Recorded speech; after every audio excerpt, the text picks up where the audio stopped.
Yesus Kristus menurut Santo Markus.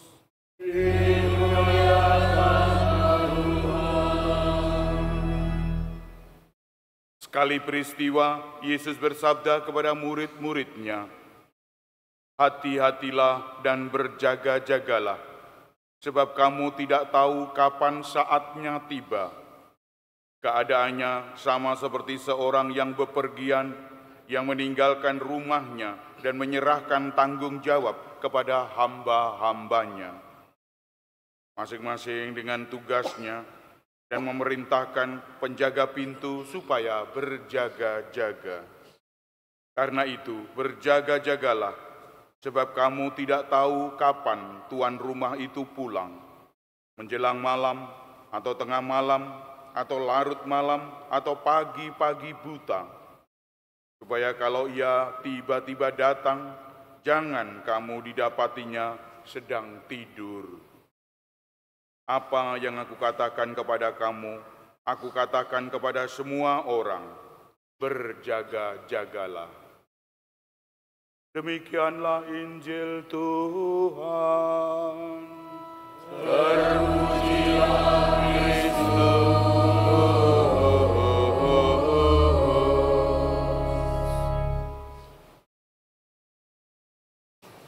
Bapak Ibu saudara-saudara yang terkasih dalam Kristus, kita menginjak masa Advent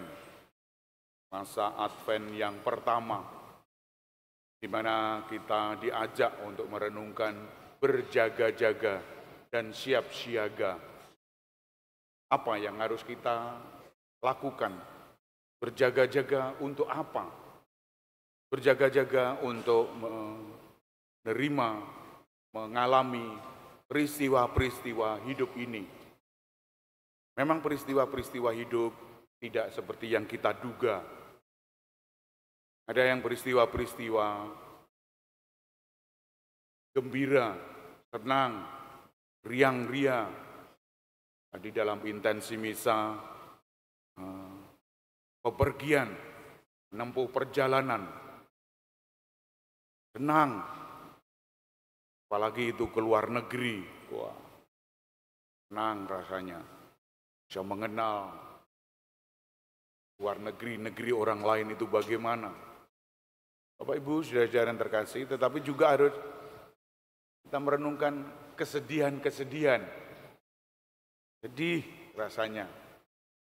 Ada seorang ibu yang selalu sedih di bulan Desember ini.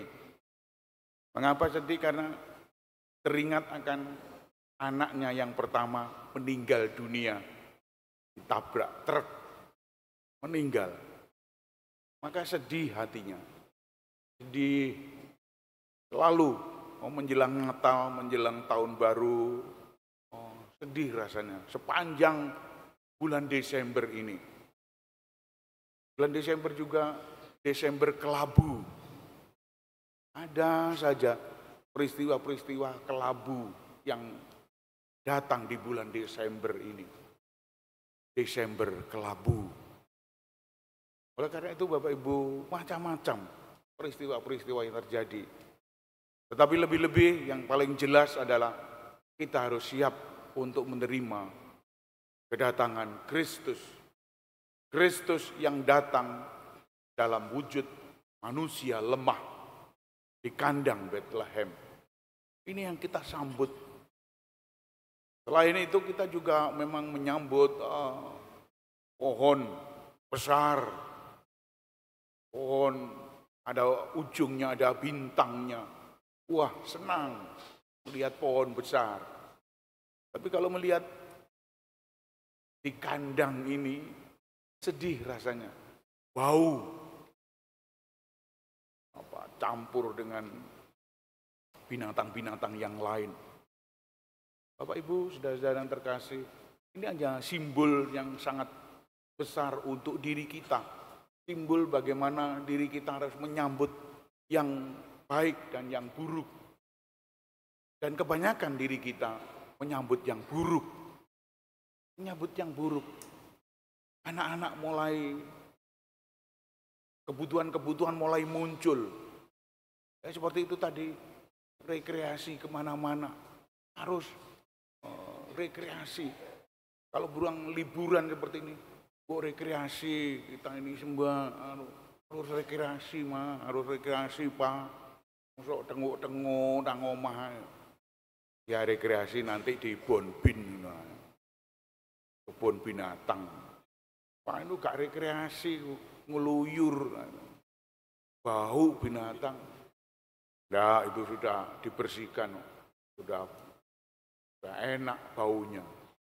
Bapak Ibu saudara yang terkasih, atau yang lain lagi butuh ini, butuh itu, sandal, butuh sepatu, butuh baju, butuh dan seterusnya dan seterusnya. Sehingga diri kita sering cemut-cemut, pikiran cemut-cemut. Apa yang kita pikirkan cemut-cemut. Aduh, pusing. Semua dirasakan.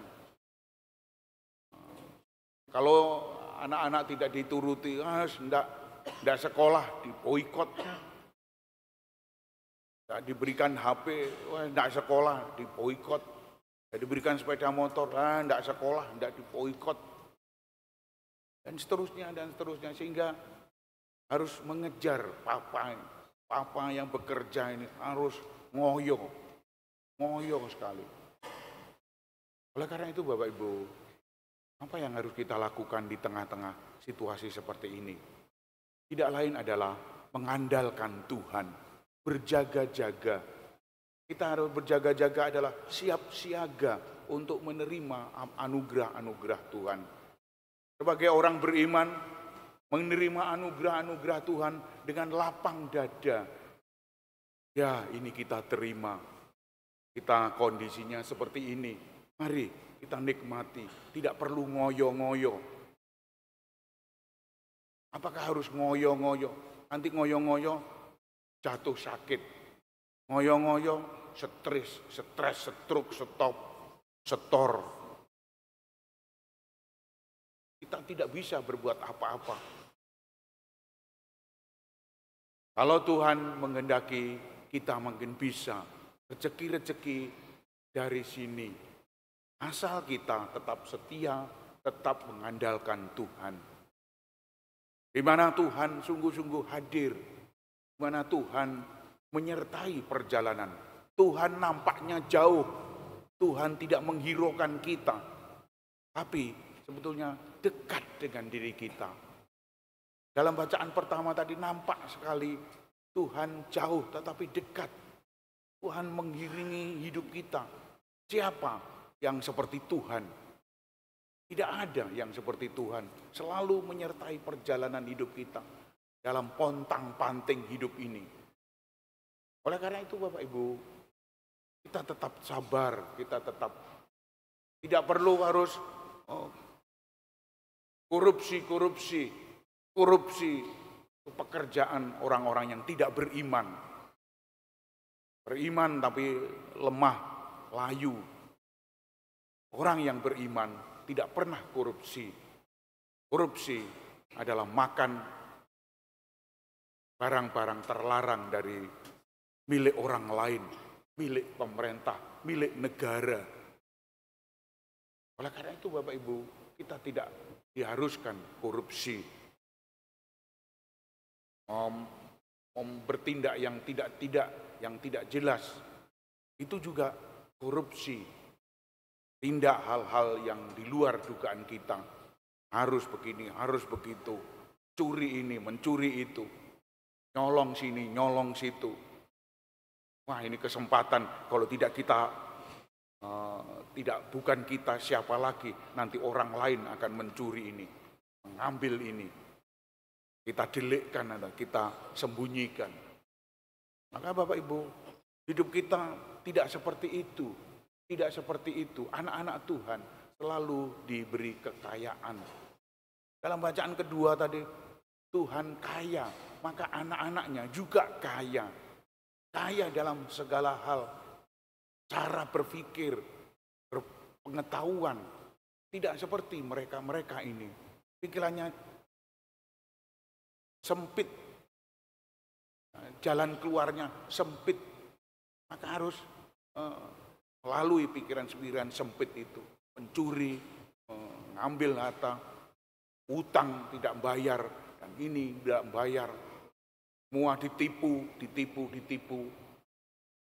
Bapak Ibu, saudara-saudara yang terkasih, kita harus melihat cakrawala yang indah, bahwa Tuhan selalu menyertai kita, di mana Tuhan tidak pernah tidur, Tuhan tidak pernah matanya selalu melek. Kalau Tuhan punya mata, selalu melek mengawasi diri kita. Itu artinya terus-menerus memperhatikan kita. Detail, sangat pendetil. Karena diri kita sendiri yang tidak mampu melihat Tuhan.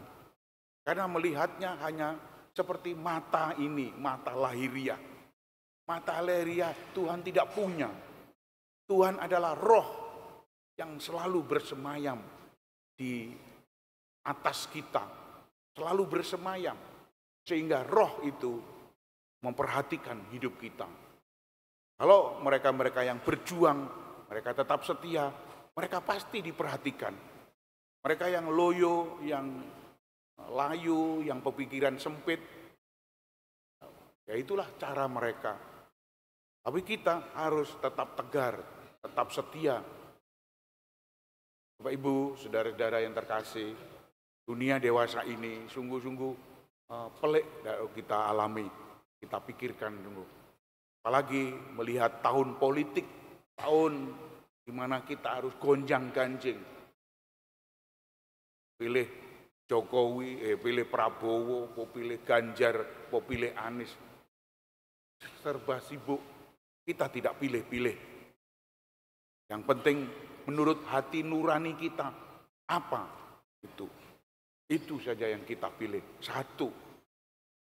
Daripada kita tidak memilih, kita akan kehilangan suara. Oleh karena itu, tetaplah tegar, tetaplah setia. Karena kesetiaan, Tuhan pasti akan mengganjarnya. Tuhan akan membimbing langkah-langkah hidup kita. Kalau langkah-langkah hidup kita selalu mengenai hal itu.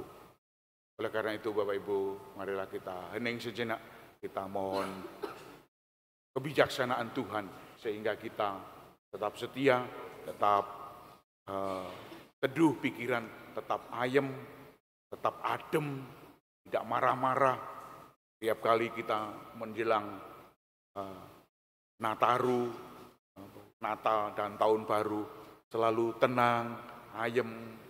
Cobalah kita ayem, tenang, teduh, tidak marah-marah seperti yang lain. Kalau ada kebutuhan-kebutuhan besar, tenang, rileks, tenang.